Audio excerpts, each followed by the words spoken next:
Yeah. All right, everybody, we're gonna start hooking stuff up. So for the people that are live here on YouTube already, oh man, that's kind of nice. I'll do this. I'll do this when I'm getting ready for go live. Is anyone Yes. on there yet? What's that? Is anyone on there yet? No. Not yet. Not yet. We are just popping on live. Everybody, hope everybody's doing good. Oh my goodness. I'll move over here, Hunter. There we go. Ooh. All right. I guess I gotta put my stuff on live for our live Q&A. Hope everybody's doing awesome. Just get ready to do, and then, there we go. Nice thing, I usually have to wear a black shirt because of the cord. I don't have to worry about doing as much, so. Okay, we are live. Instagram's live, TikTok is live. Okay, well, we got Facebook and Instagram yet? Okay. All right. 5, 4, 3, 2, 1. Scene. All right, everybody, hope you guys doing well. It is Monday in our normal 4 o'clock live question answer. I got my good old mic here. Hope you guys are doing awesome. I'm just here enjoying the day. We shot a ton of videos. We did a bunch of stuff, answered thousands of questions, and yeah, just had a great meetings all day long. It was great. Excited about the new cookbook coming out. There we go. I'm gonna move this over here for people for TikTok. So thank you guys for joining. We're gonna do our normal question answer that is on Monday. We always do our question answers. Now remember, for you guys on YouTube, for you guys on TikTok, for you guys there, if I do not answer your question, just remember we will usually write it down. Like Hunter brought me a list of the questions that you guys asked during lives, and what we do is then we try to do them later as far as when it comes to question and answer. That way we try to do it when it comes to just little reels and everything, because sometimes they're answered better reels. So if you have a question, pose a question down below, pose a question down here, and once again, if we do not answer it, just remember it will be pulled off, and a lot of times we'll do a reel for it that way. So first of all, thank you everybody for jumping on. We have people that jump on from all over the world. Great questions, great stuff. We'll try to answer all the questions. So all right, Miranda, Hunter are with me today. What do we got for today's start? Anemia. To naturally fix. Well, remember, when you look at most anemia things, sometimes people just don't eat enough iron, and that's why I'm a very big fan of certain animal products. You can do organ meats, which have significant amount of iron.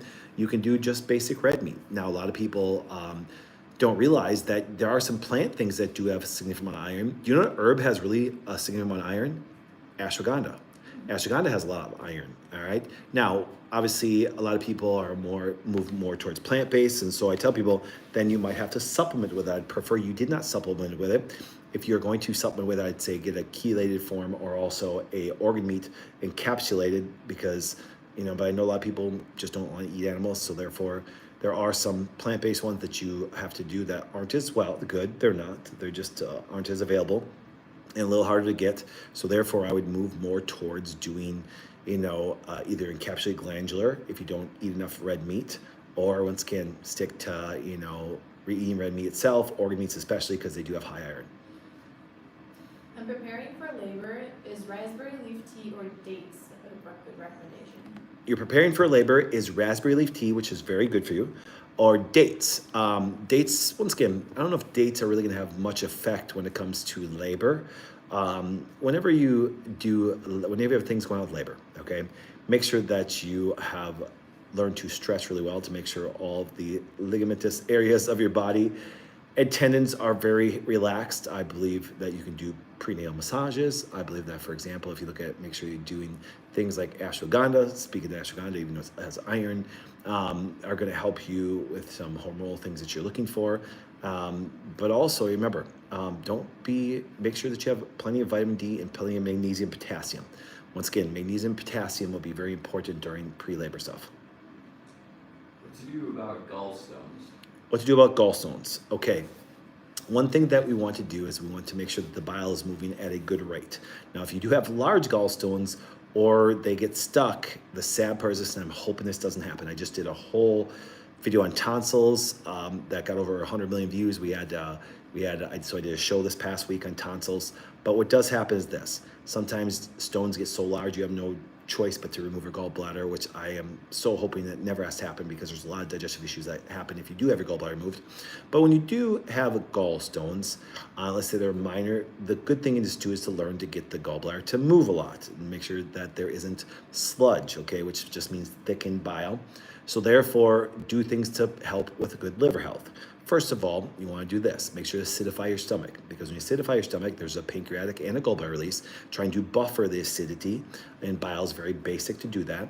You also want to maybe help the liver out with schisandra and milk thistle, which is going to make it better for the bile to be thinner, but also just a regular ox bile like TUDCA, TUDCA, or even our gallbladder complex is going to help dramatically. But it's really just about getting good liver health and good stomach and small intestine and large intestine health that's going to allow the gallbladder to release properly and not be stuck and build up and get backed up and start to develop stones.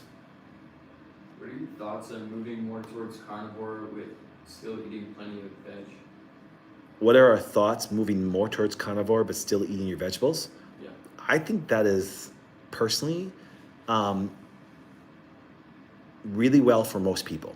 So the comment was, what do I think about people moving more towards carnivore but still having your vegetables? I would encourage the vast majority of my whole clinical career, I did do that. Now, once again, what I said to them is I want you to have more proteins. So therefore, obviously you can do proteins more in meats than you can in plants, but even they're the same when it comes to, just amino acid profiles, but meats are a little bit more bioavailable than plants are. Plants have fiber attached to their protein, which makes it a little bit more difficult, a little bit more preparation, but still can be done. Let me say for all my plant-based friends, to understand, you can do plant-based proteins. They're just a little harder to, get really as much as you want without a lot of preparation and a lot of things, but you can do it. You can do it. So therefore, if you do move a little bit more towards carnivore, but the idea is this. Now remember, I'm a very big, people know this, I'm a very big cruciferous vegetable person. Let me say again, I'm a very big cruciferous vegetable person. Why? If I were to just show you just a lab that shows that the compounds needed for your liver to convert things from one hormonal state to another, cruciferous has an extremely good impact on that. Extremely good. And so there's nobody on this planet, nobody, and I've talked to amazing carnivore people,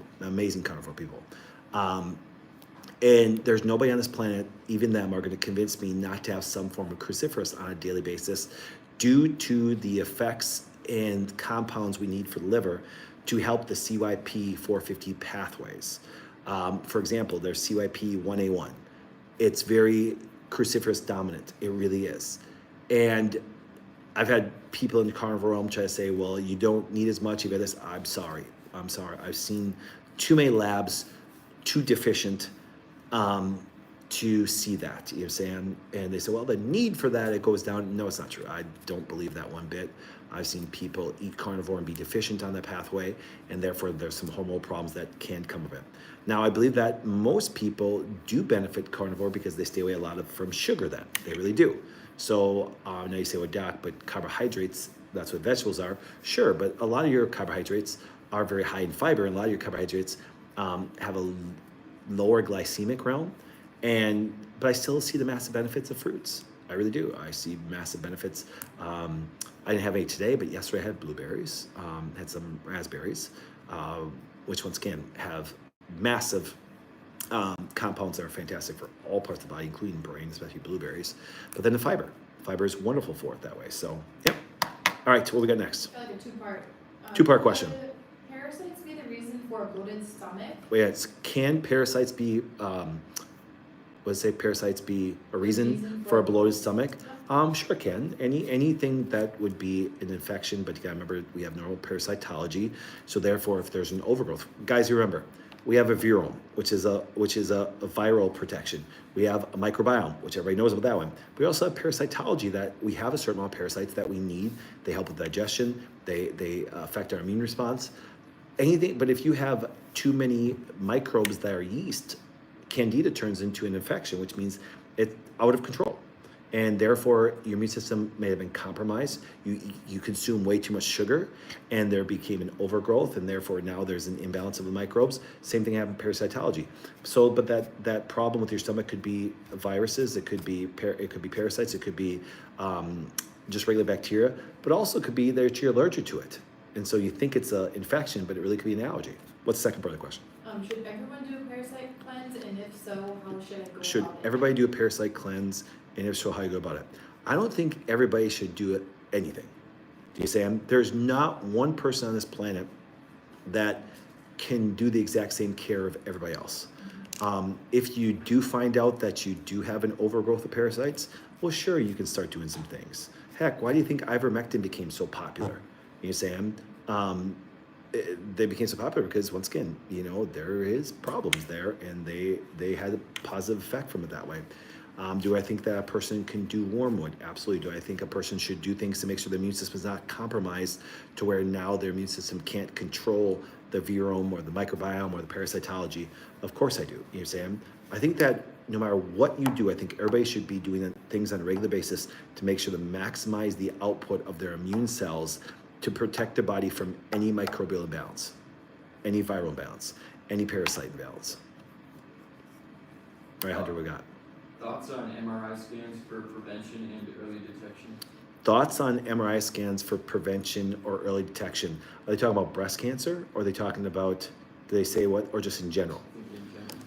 Okay, now some of my natural colleagues may disagree with me on this, so I'm gonna set my chin on my microphone and talk. Because I'm like, okay, here we go. When we look at imaging, man, you're talking to a guy who absolutely loves imaging. Loves it. I just did a full body MRI, and I was so happy with it. So happy with we did a peripheral scan, we went down to Chicago. Now, obviously, someone may want to run contrast, and that can be debated. I believe if there's some major disease, I think contrast is needed. But I'm such a huge fan of imaging. I love imaging. I will get imaging done. Now, if you have, worried about breast cancer, I think imaging is a wonderful thing as far as MRI. I think that would be something that can be done. I just think that, once again, there should just be planned, laid out, and do the least, let's say, damaging thing. Do you understand? Even you draw blood, which I'm a big fan of, I can do it myself, okay? You could damage something. You're saying try to do the least damaging thing to your body to get the most information, okay? All right, we got next. How to fix damaged cells due to mold illness? How to fix damaged cells because of mold illness? Well, first of all, find the mold. That's very important. Second of all, I have to say this. Mold exists everywhere. You can even get mold in Arizona. Okay, now once again, it's highly unlikely there because there's less moisture. But if you had an air-conditioned house and poured, water on the floor, even in Arizona, you're going to get it. Okay, so therefore, where there's more moisture, there's more moist areas. That's why basements, especially in Wisconsin, have more chance of having mold. But here's what happens: we come in contact with allergens, infections, parasites, molds, everything. And the infection itself can be devastating. It really can. But here's the major key. Even if you found all the mold and made all the mold go away, if you're immunocompromised, then when a virus comes around, it's going to affect you, or a bacteria is going to affect you. So therefore, by bringing up your immune system, that's why I am a big fan of taking medicinal mushrooms. I think turkey tail is probably one of the best, helps support natural killer cells. I think reishi is top of the line right there. Not only can that affect B and T cells, but the idea is by giving the immune system what it needs, it's trying to combat all infections, including mold. Frequent headaches and fatigue. Okay, frequent headaches and fatigue, combination there in general. Because is it a migraine? Is it a cluster? Is it a tension headache? I suspect at first it's probably more tension related because fatigues contribute there. When you have fatigue, once again, you now have a situation to where your adrenals are probably worn out, okay? Now, I'm giving you a general term, so let's say insufficient to help all of my medical friends that are watching. If there's adrenal insufficiency, which means that you cannot produce cortisol or cortisone at the appropriate time and the appropriate amount, there's going to be some spasms. There's going to be more chance of having chronic inflammation, and therefore a tension headache is very common when the adrenals are affected. So I'd see a combination of supporting the adrenals, especially in the morning with licorice. Make sure you take some ashwagandha through the day. Make sure structurally that you don't have a problem in your neck. Get an x-ray done by your chiropractor, see if you have a 40 to 45 degree cervical curve. If not, do some structural things with some corrective things to do at home. Roll a towel underneath your neck and lay over the edge of your bed. We're gonna start doing some, I was just talking about this with their team. I'm gonna start doing some active partner stretches that you can do with your spouse, or do some videos on it. Be kind of cool. And it'll be something that you can practically use that doesn't cost you anything, that you can do at home. That's really cheap. Great questions so far today, guys. Great questions. Now, guys, I see on YouTube and TikTok, and Miranda has Instagram and Facebook on there. We're trying to get to as many questions, but for you guys, like Hunter is a top man on YouTube, so if I don't get to your questions, he will write them down. I'll either do reels on them, or he'll write them down and we'll ask it the next time that way too. All right, what's our next questions? Waking up at night all jittery, what can help? Waking up at night all jittery. My first concern would be probably some blood sugar issue. So I would say make sure that you moderate your blood sugar through the day. Second of all, I would make sure to take potassium and magnesium before you go to bed at night. It's going to have a calming effect. It's going to have a neurological soothing effect. It's going to have better accident potential that exists when you do it. So look for sugar, look for deficiencies. What makes pregnancy high risk with Hashimoto's, and what can I do about it? What makes pregnancy a high risk with Hashimoto's? Well, remember, when they look at it being a high-risk pregnancy, it's how well you adapt to the changes that happen during pregnancy. Because even a normal, good, healthy pregnancy is tough on the female body. And therefore, if you would rupture a blood vessel or tear or do things, you might have a harder time recovering, and that's why they consider you high risk. So hormonal changes have to adapt very quickly, including thyroid, including adrenals, once you're going into labor and also through labor. So therefore, if there's Hashimoto's, there is a chance of you being hypothyroidism. And the thyroid hormone is very important, not only for the neurology of the child, but just in general of making sure that pregnancy moves along very quickly, because obviously there's a very stimulatory aspect to it that way. So therefore, it's important to address all the immune issues right now that are contributing to your Hashimoto's, so you have less problems with your thyroid, which will make your pregnancy less of a risk. How to bring down ferritin? How to break down ferritin. Everything with your ferritin, you want to look at liver health. So I would make sure you don't have any non-alcoholic fatty liver disease. Make sure to watch that you don't have an overconsumption of glucose. Make sure that you maybe take Sisandra and milk thistle, which is going to help those pathways. Make sure that you have certain cruciferous vegetables. That's going to help you metabolize some of that iron, to make sure that you don't have over storage of it that way. Just like you can build up sugar in your liver, you can also build up iron. What are your thoughts on IV therapy? Vitamin clinics popping up. What is my thoughts on IV therapy? Because there's a bunch of vitamin clinics pop up. I think it's absolutely incredible. I think that there's massive benefits to doing IV nutrition. There's massive benefits to getting glutathione. There's massive benefits to actually having it, because you actually bypass the digestive tract and put these things right into your bloodstream. So I think, well, it goes in your venous system, then goes to your bloodstream. But I think I think IV nutrition, IV vitamins are a fantastic thing. I have them done myself. What's next? Thoughts on probiotics? Hurt your gut until it's fixed? Or will it make it just worse? My thoughts on probiotics: will it hurt your GI? Remember, if you don't need it, you take it. I think it's a waste of money, number one.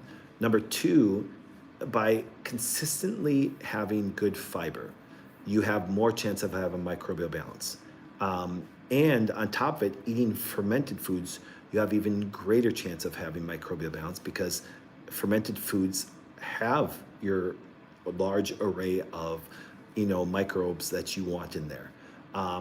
So do I think that probiotics can be used after an antibiotic? I think that's essential. But I still want to see people have a significant amount of fiber. I still want people to have a significant amount of fermented foods. So that's why I do like cruciferous vegetables for fiber, but I also like, fermented vegetables for the bacteria that we can get from it. So I think, and I think that if you do have to be in a situation where you need to take an antibiotic, then probiotics I think are very, helpful. But don't just take acidophilus, make sure you have bifidobacteria, make sure you have a wide spectrum probiotic. And I would still believe it only should be taken for a short time. How can you naturally restore and rebuild bones from osteoporosis? How can you naturally restore and rebuild bone from osteoporosis? Well, there's one majorly overlooked vitamin that people just don't even equate with it that way, and it's vitamin K2. Vitamin D is very important to mobilize calcium and get it out into the system, and that's why a lot of people, when they start taking high doses of vitamin D3 without taking K2, there could be a little bit of kidney issues and even kidney stones. So therefore, that's why you start to see K2 go into vitamin D3, which I think is essential. But I think that most people do not eat enough K2. Most people do not eat enough fermented foods. Most people do not eat enough cheeses that actually are very high in K2. So therefore, calcium, yes, is important. But you can get calcium from a lot of things. You can get calcium from a lot of things. So having a good calcium is important.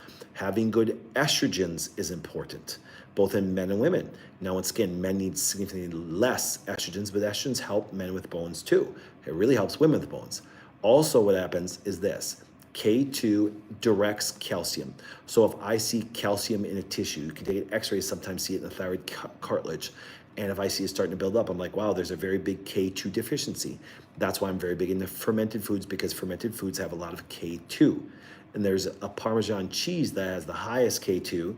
And also you can actually look at a fermented soy. Now, sometimes fermented soy, people have some contradictions with. And so therefore I would say, I think that if you have NATO, it'd be fantastic. A lot of people just freak out because it's a soy. And yes, most soy within US, if it's not non-GMO, there could be some issues and glyphosate and everything. But therefore, look at K2. Whenever I see bone problems, osteoporosis, osteopenia, most people think calcium, I think K2. Next. How to help decreasing kidney function? How do you help decreasing kidney function? Here we go again. If we look at the number one people that suffer from kidney problems, it's people that have blood sugar regulation problems. Start with making sure your blood sugar is regulated. Then you can take certain things like albizia and nettle, which are really good for the kidney to help rebuild and regenerate. And also take a kidney glandular. There's an old saying in nutrition, like heals like. Got a liver problem, eat a liver. Got a kidney problem, eat a kidney. Some of our clinics are seeing an influx of breast implant illness. Yep. How do you think this is happening? So here's what happens. The question was, a lot of our clinics are seeing a lot of breast implant illness. I recently, I like to put out more material than I consume, okay? Just because I think you can consume material all the time that way. And so the only stuff I really consume is healthcare. Like if I watch a reel or I watch a video or I watch YouTube, I'm more, you're gonna laugh at this, guys. I spend more time on YouTube, watching people's trainings than anything else. And I watched a surgeon that I know speak about that 25% of the surgeries for breast augmentation have such deep scar tissue that there can be problems. And he said, imagine this. He could even tell you, he goes, I'm one of the best surgeons, plastic surgeons in the world. And he goes, and 25% of my surgeries are going to have way too much scar tissue. Therefore, there's also mold that shows up with them. I can honestly tell you, I still get reports from surgeons that go in to remove breast implants and there is a high level of mold, okay? Now, I don't know this clinic, but I know there's, here, ladies, let's be honest, okay? Yes, guess what happens? Kids, getting older, everything like that, your body does change. And so breast augmentation is very common today. But common does not mean it's normal. Common does not mean it's good for you. But there are other things that can be done, and I have, I've had patients do this just because of cosmetic reasons. I think there's a place in Tampa that removes fat from your butt and puts it in your breast, and it lasts for like 3 to 4 years and stuff. And I guess it looks really good. I mean, I know we're laughing a little bit, but there's got to be something better than putting because the immune system, like the surgeon said, the immune system in most of the cases, it's still a foreign thing. And I've seen people react to titanium hip replacements. I've seen people react to dental implants. Breast implants either have a silicone or saline inside, but also the outside is not natural. It's, it's like, heck, there's people that react to latex condoms and things like that. So you gotta be careful with putting something foreign in your body. I have PCOS. Why do I feel more balanced when I'm pregnant? I like the question. The woman said, I have PCOS. Feel more balanced when I'm pregnant. Absolutely. Just like people that have autoimmune diseases feel better when they're pregnant. When you're pregnant, there is a massive production of progesterone, which once again is antagonist to the androgens that like testosterone and DHT and DHEA, which once again have more of a balancing and calming effect than testosterone and DHT. So therefore, you are producing more of your let's say female characteristic based hormones during pregnancy. So you're always going to do better. Group B strep positive in pregnancy. Yep. Thoughts on antibiotics during labor? Group B strep, okay, which is very common during pregnancy. I'll never tell you, remember I tell guys, I never tell people what to do with medications. So you have to make that choice yourself because I don't give medical advice. But here's what happens. Whenever you look at strep, there are things that your body reacts really well to. Xylitol being one of them. That's why if you ever notice oral health and strep, it's actually even known for that. Honey does really well too. There are also some things that you can do to, like I said, if you keep your immune system high, strep becomes less of a problem. Any herbs and supplements that have the effect of decreasing appetite and giving energy? Is there any herbs that reduce appetite and help with energy? Yeah. Well, here's what happens, guys. There is things that people can, do that obviously help with appetite based on what you eat, becomes very bland. But even figs are good. Figs are known to help with more of like a, GLP-1 antagonist. If you start taking gymnema binds to the receptors, and so it's hard to absorb sugar. You still absorb some, but you don't absorb as much. So you have very little taste in food. Here's what happens. Your most emotional people will always be more eaters, by far, because emotional people have a hard time controlling their emotions. I'm one of them.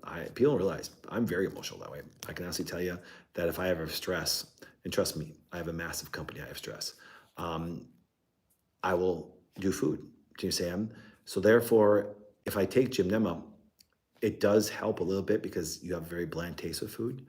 And energy just comes from, don't know if it's mitochondria that you're low on. If it is, obviously there's things you can take, but I'd say you start with your adrenals and take some ashwagandha. All right, we got time for a couple more questions. Can you speak on essential tremors?